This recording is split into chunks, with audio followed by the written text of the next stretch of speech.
Jack Nova had never intended to become a diplomat. In fact, his college career counselor had specifically written "avoid any profession requiring tact" in bold red letters across his aptitude test results.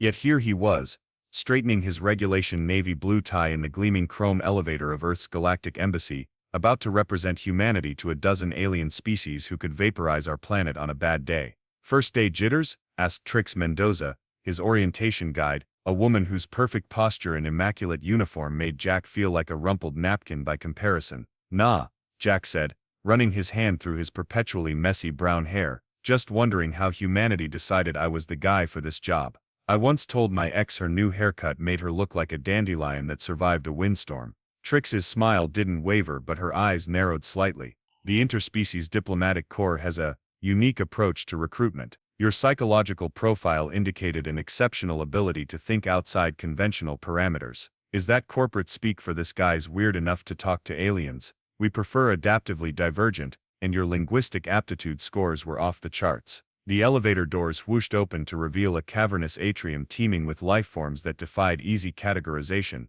Jack stepped forward and immediately collided with what appeared to be a floating jellyfish trailing bioluminescent tendrils. "Sorry, I mean, Glorp Zonda?" Jack stammered, trying to recall his xenobiology training. The jellyfish pulsed a series of blue and green lights and drifted away. "That was Ambassador Pulchrey of the Metazoid Collective," Trix whispered. "And you just told him his gravitational stabilizer makes him look fat." Jack blanched. "I did? No," Trix smirked. "But color pattern communication is complex. Best to stick with standard galactic until you've completed your language modules." As they traversed the atrium, Jack's eyes darted from one alien form to another. There were beings with exoskeletons that gleamed like polished chrome, others that seemed to be composed entirely of swirling mist contained within humanoid force fields, and one particularly imposing entity that appeared to be a sentient crystal formation. "So what exactly is my job here?" Jack asked, dodging a procession of knee-high furry creatures moving in perfect synchronization. "You're Earth's junior cultural lesson officer," Trix explained, nodding professionally to a being that resembled a walking cactus. "Your job is to facilitate communication between humans and non-human species, interpret cultural nuances, and prevent diplomatic incidents." "Prevent diplomatic incidents," Jack repeated slowly. "Me, the guy who got banned from 3 dating apps for inappropriate humor. Your unfiltered honesty is actually an asset in some intergalactic circles. Many species value directness over politeness. The Draconis, for example, consider small talk to be a form of psychological warfare." They arrived at a door labeled Human Resources and Xenocultural Integration. Trix placed her palm on the scanner. "One last thing," she said as the door slid open. "Whatever you do, don't compliment any aliens on their appearance, unless you've thoroughly studied their cultural norms regarding physical attributes. Some species consider appearance-based comments deeply offensive, others take them as proposals of mating, and a few interpret them as threats." "No problem," Jack nodded. "I'll just be my natural charming self, minus any mention of how anyone looks." Trix gave him a look that could only be described as prophetically concerned. "That's exactly what I'm afraid of." Jack's first week at the Galactic Embassy passed in a blur of orientation sessions, protocol memorization, and trying not to stare at the ambassador from Rigel 7 who communicated exclusively through interpretive dance. By Friday he had managed to learn the names of most of his human colleagues, master the automated coffee dispenser that occasionally dispensed blue liquid instead of coffee, and only accidentally insulted 3 alien dignitaries. Progress by his standards. "Today's your big day," announced Commander Picard, Jack's human supervisor. No relation to the fictional starship captain, as he reminded everyone constantly, though his hairless head and stern demeanor didn't help matters. "Big day?" Jack asked, trying to remember if he'd forgotten some important orientation milestone. "The Vexorian delegation arrives this afternoon, first contact with their species in over a decade. They're notoriously private, but they're considering joining the Galactic Alliance." Commander Picard handed Jack a data tablet. "You'll be assisting with the welcome ceremony." Jack scrolled through the briefing, his eyes widening. "Wait, these are the insectoid beings from the Andromeda Galaxy, the ones who fought a 3-century war with the Prolaxians over a mistranslated menu item." "The very same," Commander Picard confirmed. "Their cultural sensitivities are complex. but your linguistic adaptability makes you uniquely qualified to assist. Is uniquely qualified code for expendable if things go wrong? Commander Picard's smile didn't reach his eyes. Just follow protocol, stick to the approved greeting phrases, and you'll be fine. 3 hours later, Jack stood at attention in the embassy's grand reception hall, sweating profusely in his formal diplomatic uniform. The room was filled with representatives from 24 alien civilizations, all gathered to witness the historic arrival of the Vexorian delegation. A tall, willowy being with silver skin and eyes like liquid mercury sidled up next to Jack. "First time meeting the Vexorians?" asked diplomat Ilara from the Pleiadian Confederation, her voice musical and slightly amused. "That obvious, huh? You're vibrating like a quantum particle," Ilara observed. "Relax, the Vexorians appreciate calm energy signatures." "Right, calm," Jack muttered, trying to control his breathing. "Any last-minute tips? Their exoskeletons are a point of pride, very sensitive about them. And whatever you do, don't." The massive doors at the end of the hall swung open, cutting off Ilara's advice. A hush fell over the crowd as 3 tall figures entered, their movements precise and graceful despite their seemingly rigid bodies. The Vexorians were unlike anything Jack had imagined. Standing nearly 7 feet tall, they resembled humanoid mantises, with iridescent exoskeletons that shifted colors in the light. Their compound eyes glittered with an intelligence that seemed both alien and deeply familiar.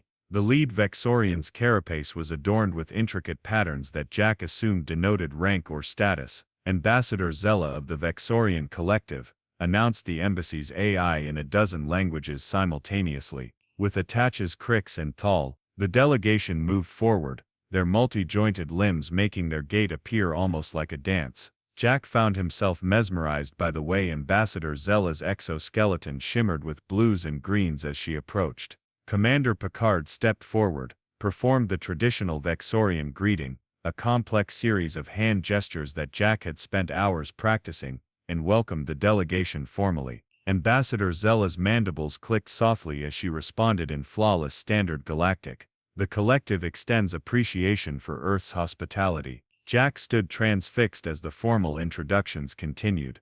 Ambassador Zella was in an entirely alien way, absolutely magnificent. Her exoskeleton caught the light like a living opal, and there was a quiet dignity to her movements that commanded respect. Then, suddenly, it was Jack's turn to be introduced. "Junior Cultural Liaison Officer Jack Nova," Commander Picard announced, giving Jack a subtle nudge forward. Jack stepped up, his mind racing through the approved greeting phrases he'd memorized. But as he stood before Ambassador Zella, all those carefully rehearsed words evaporated from his brain. Instead, operating on pure human social autopilot, Jack smiled warmly and said the first thing that came to mind. "You look beautiful today, Ambassador." The reaction was immediate and catastrophic. Ambassador Zella's exoskeleton flashed a brilliant crimson. Her attaches leapt backward, mandibles fully extended in what was unmistakably a defensive posture. A high-pitched chittering filled the air as all 3 Vexorians began communicating rapidly in their native language. Alarms blared throughout the embassy. Blast shields descended over the windows. Security drones swarmed into the reception hall. "Diplomatic incident detected," boomed the embassy AI. Initiating Protocol Omega-9. Jack stood frozen, his smile fading as he watched the room descend into chaos. Commander Picard's face had gone from healthy pink to alarming purple in record time. "What did I say?" Jack stammered, turning to Ilara who had backed away several steps. "You just told the ambassador you wanted to devour her," Ilara whispered, her mercury eyes wide with shock. In Vexorian culture, commenting on physical appearance is exclusively a prelude to consumption. Jack's jaw dropped.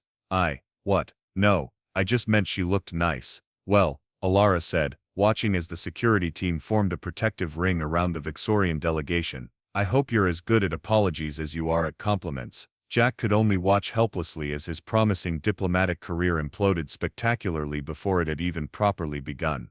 The diplomatic crisis room was a stark contrast to the ornate reception hall. No windows, no decorations, just a sleek oval table surrounded by uncomfortable chairs, clearly designed to discourage lengthy meetings. Jack sat alone, slouched in one of these ergonomic nightmares, waiting for the axe to fall. The door hissed open, and Commander Picard stormed in, followed by a towering alien Jack hadn't met before. The newcomer had to duck to enter the room, his thick gray skin looking like volcanic rock and his forearms crossed in what Jack assumed was the universal posture for someone's about to get fired. Junior Liaison Nova, Picard said, his voice clipped and controlled. Meet Commander Flex of the Galactic Alliance Security Council. He's here to help contain the situation you've created. Commander Flex's yellow eyes blinked vertically as he assessed Jack. This is the human who threatened to consume Ambassador Zella. I didn't. Jack began, but Picard cut him off with a raised hand. Let me explain what's happening, Nova, Picard said, pacing the room. The Vixorians are currently barricaded in their diplomatic quarters, demanding emergency evacuation. 3 centuries of careful diplomacy are unraveling because you couldn't follow simple instructions. In my defense, Jack said, raising a finger, nobody specifically told me not to compliment a Vixorian. Commander Flex made a sound like gravel in a blender that might have been a laugh. In Vixorian culture, physical appearance is not a matter of aesthetics but of survival. Their ancestors evolved in a world of predators where being noticed meant being eaten. Their language doesn't even have words for beautiful or attractive in the human sense, Picard added. The closest translation of what you said to Ambassador Zella is, your exoskeleton appears delicious and I am considering consuming you imminently. Jack's face fell. Oh, that does change the context a bit.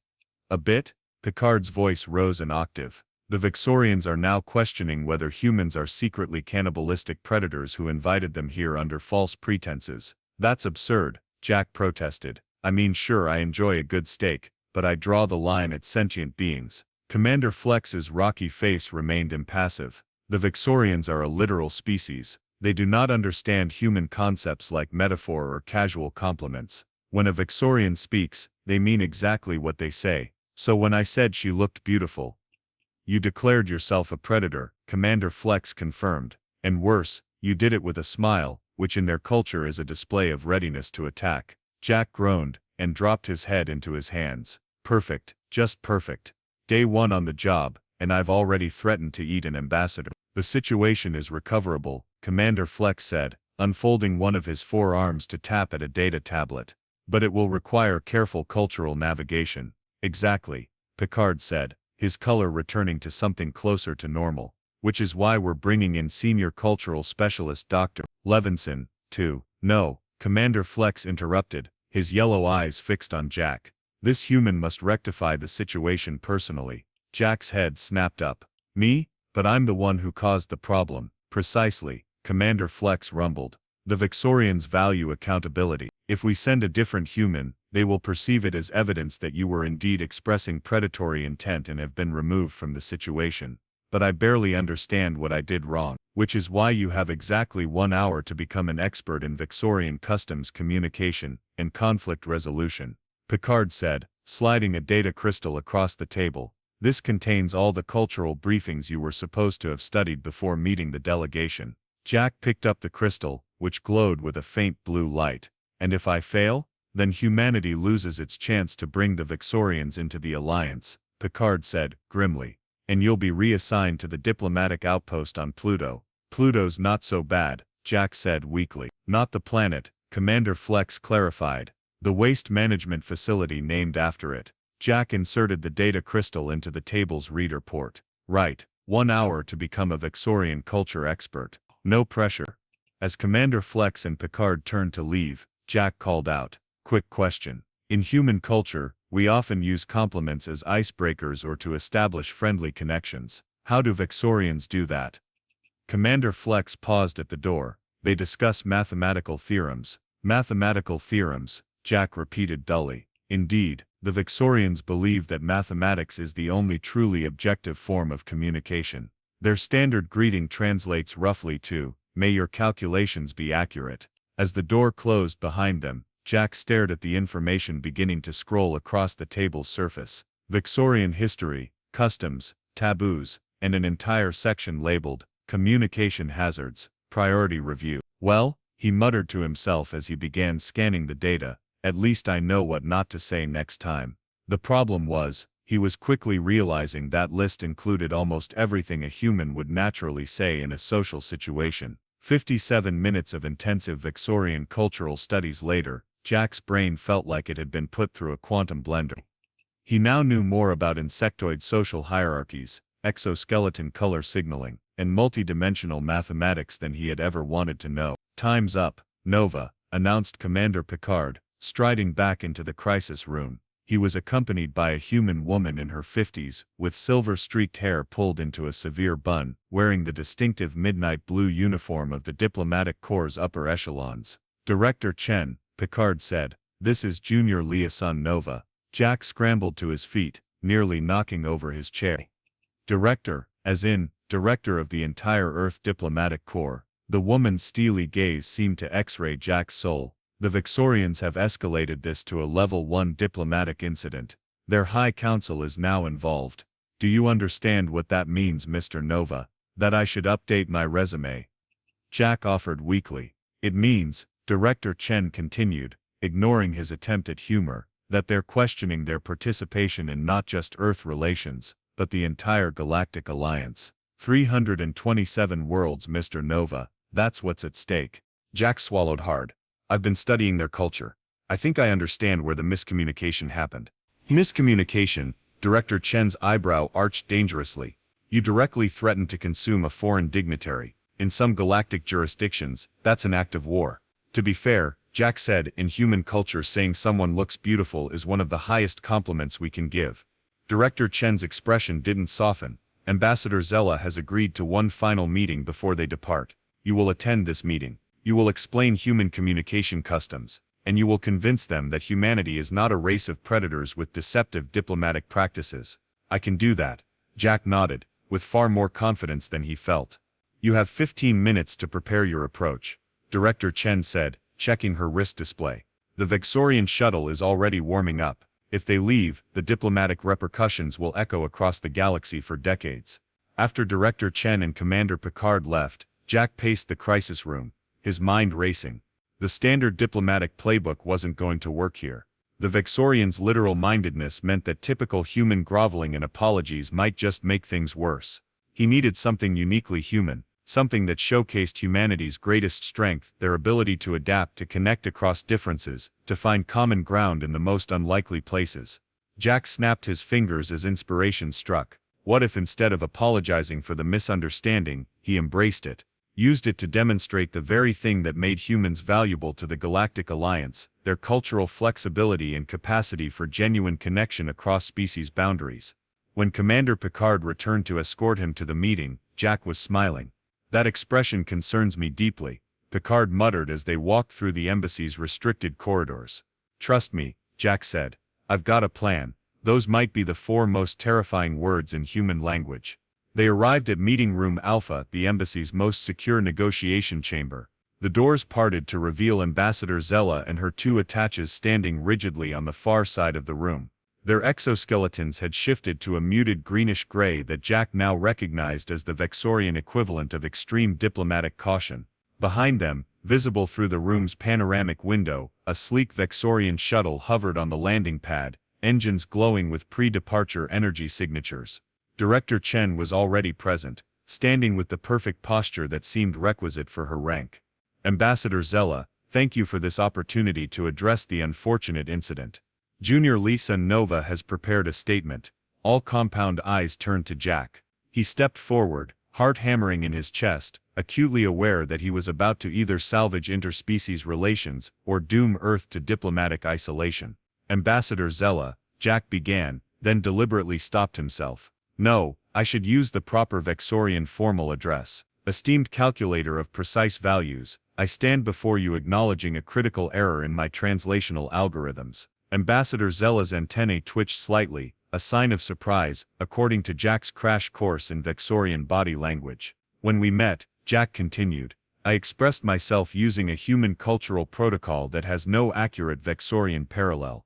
I told you that you looked beautiful." The word hung in the air like a live grenade. Behind him, Jack could practically feel Commander Picard's blood pressure spiking. In human culture, Jack pressed on, this phrase serves multiple complex social functions. It establishes positive connection, expresses admiration, and initiates friendly relations. At no point does it indicate predatory intent. Ambassador Zella's mandibles clicked rapidly as she conferred with her attaches in their native language. After a moment, she turned back to Jack. "Your explanation validates our concerns," she said, her translator rendering her clicks and chirps into crisp standard galactic. Humans disguise predatory impulses behind pleasant-sounding words. This makes your species more dangerous, not less. Jack felt his carefully constructed plan beginning to crumble. Behind Ambassador Zella, the shuttle's engines glowed brighter.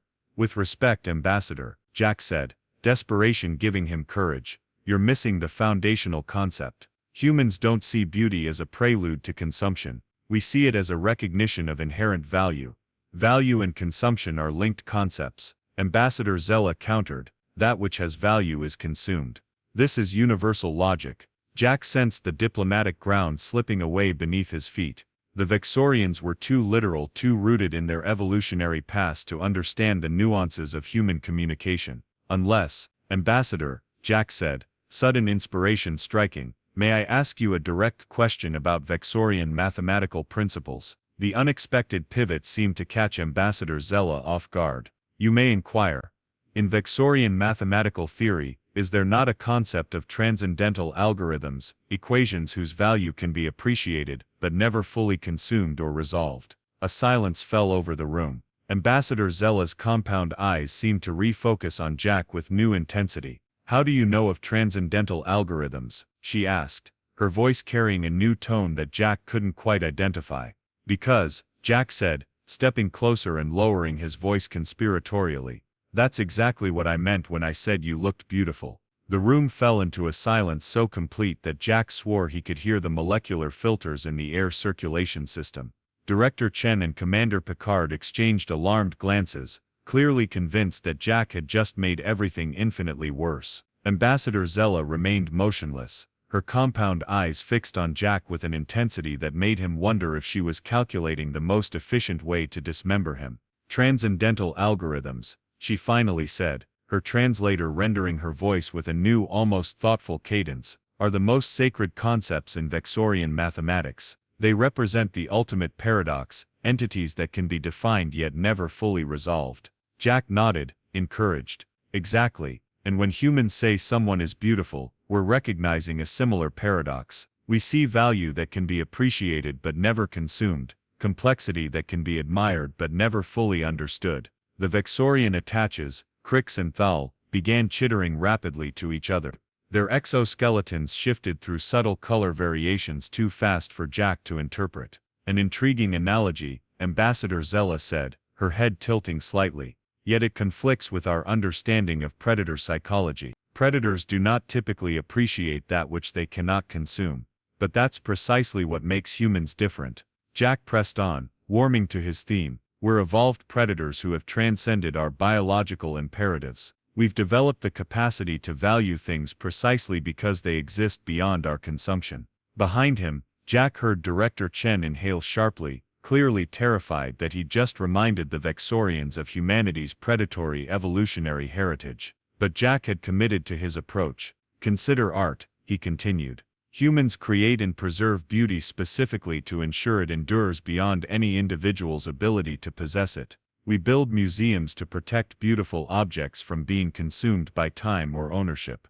Ambassador Zella's antenna quivered, a sign Jack couldn't interpret with his limited knowledge of Vexorian expressions. When I said you looked beautiful, Jack concluded, I was expressing the highest form of recognition in human culture, acknowledgement of value that transcends utility. I was saying that you, Ambassador Zella, have qualities worthy of appreciation for their own sake, not for what they might provide me. For several excruciating seconds, no one spoke. The Vexorian shuttle's engines continued humming outside, ready for immediate departure. Then Ambassador Zella did something that caused both her attaches to take a startled step backward. She extended her upper limb toward Jack, the chitinous appendage rotating to expose the softer undersection, a gesture Jack recognized from his crash course as a sign of extreme vulnerability in Vexorian body language. Your explanation contains mathematical elegance, she said. But I require clarification on one point. Jack glanced nervously at Director Chen, who gave him an almost imperceptible nod.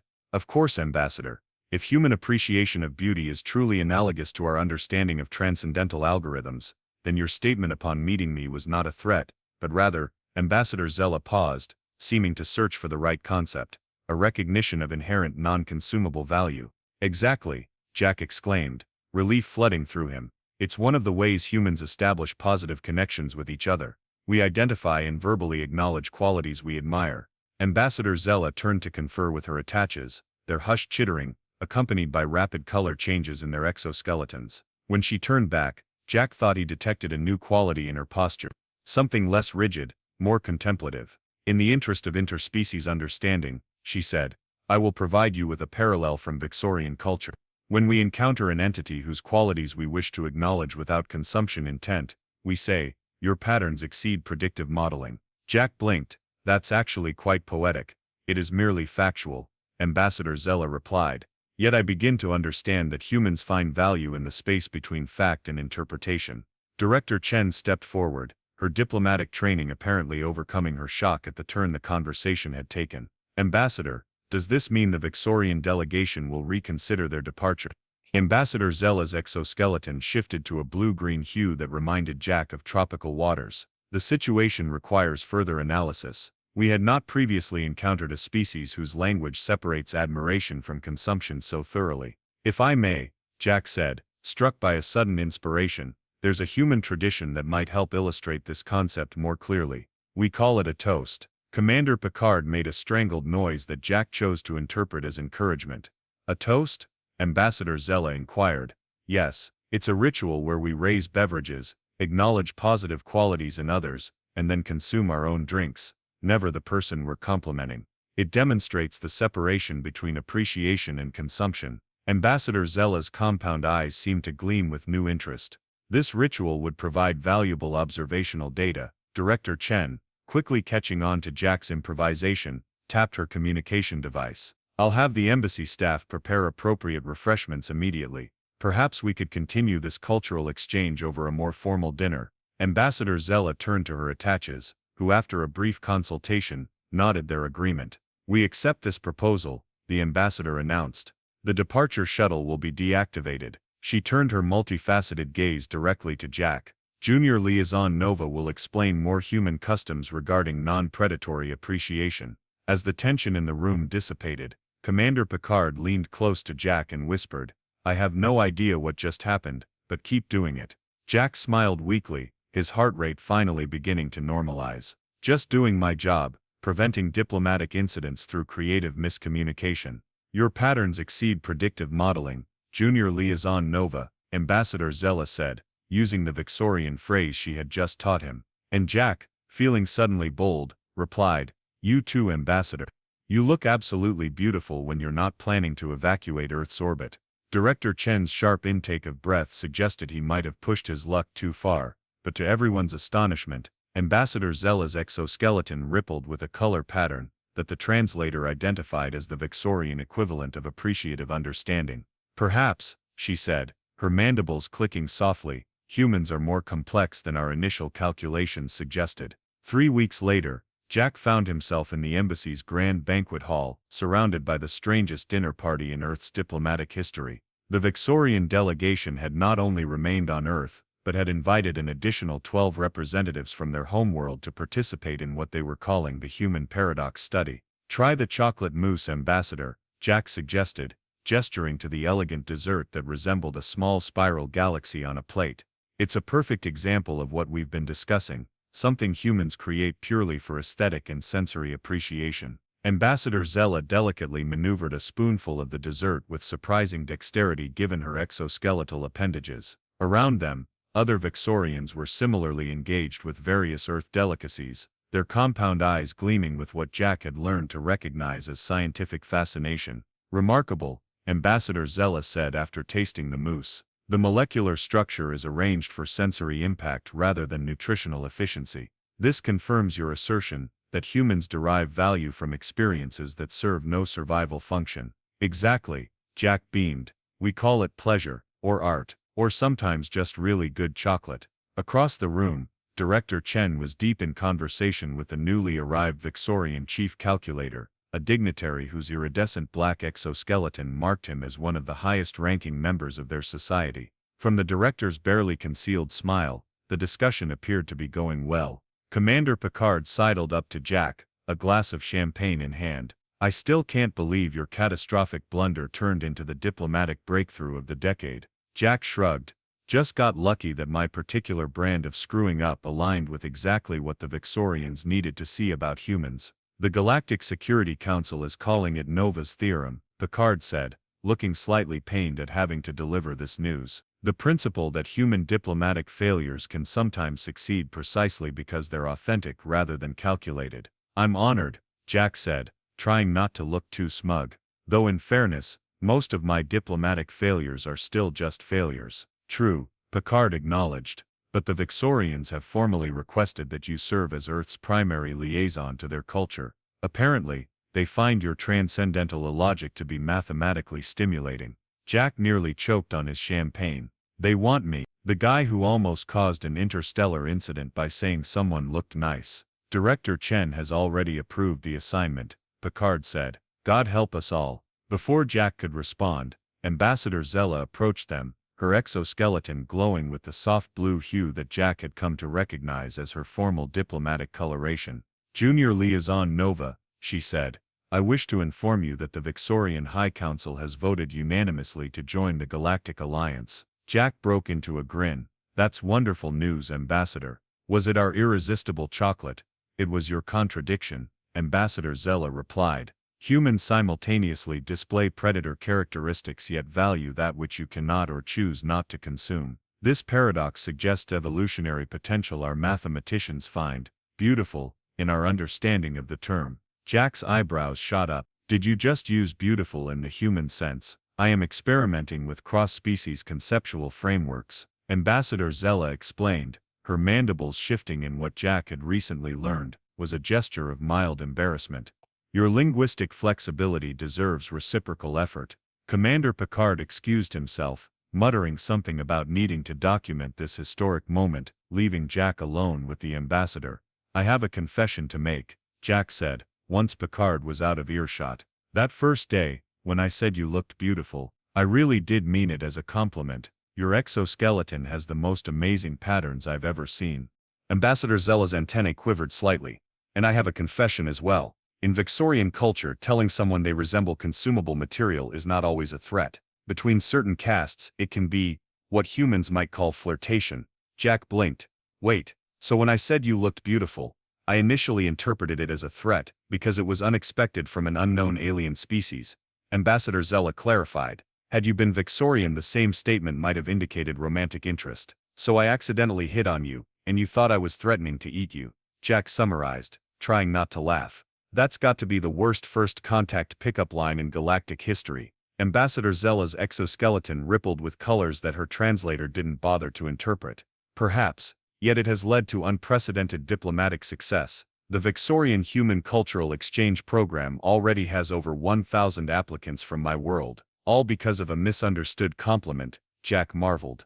Indeed, Ambassador Zella agreed. Your species' reliance on imprecise language and metaphor initially appeared to be a deficiency. We now recognize it as an evolutionary adaptation that allows humans to conceptualize beyond literal reality. As the evening progressed, Jack found himself at the center of a growing circle of Vixorians, all eager to experience more human conceptual frameworks. He taught them about metaphors, sarcasm, and the baffling human tradition of saying the opposite of what you mean to people you like. By the time the banquet concluded, 3 Vixorian mathematicians were attempting to develop an algorithm for human humor, and Ambassador Zella had successfully delivered her first sarcastic remark, an achievement that received a standing ovation from the human diplomats present. 6 months later, as Jack prepared for his first diplomatic mission to the Vixorian homeworld, a package arrived at his embassy quarters. Inside was a small crystal sculpture that shifted colors in response to ambient light, along with a note in perfect standard galactic, to Junior Liaison Nova, whose patterns continue to exceed predictive modeling. May your calculations be accurate, your metaphors be illuminating, and your appearance remain entirely non-consumable. Ambassador Zella, Commander Picard, who had come to deliver Jack's final mission briefing, peered over his shoulder at the gift. Is that a Vixorian courtship token? He asked, his expression hovering between horror and fascination. It's a token of diplomatic appreciation, Jack corrected, carefully placing the crystal on his desk where the light caught it perfectly. Though the ambassador did mention something about introducing me to her brood sister, who apparently finds human unpredictability mathematically stimulating. Picard pinched the bridge of his nose. Just promise me one thing, Nova. What's that, Commander? Whatever you do, don't tell any Vexorians they have a nice exoskeleton, unless you're prepared for the consequences. Jack grinned. No promises, Commander. After all, humanity's diplomatic strength seems to be our ability to say exactly the wrong thing in exactly the right way. As Picard left muttering about early retirement, Jack picked up the crystal again, watching the colors shift and dance. Somehow, his career-ending mistake had transformed into his greatest achievement, proof that even across the vast gulfs of evolutionary history and alien psychology, connection was possible through the unique human talent for beautiful misunderstandings. Perhaps that, Jack reflected, was humanity's true gift to the galaxy, not our technology or our art, or our science, but our stubborn insistence on finding common ground in the face of cosmic differences. That, and our ability to turn a botched compliment into an interstellar alliance. Humanity, fuck yeah indeed.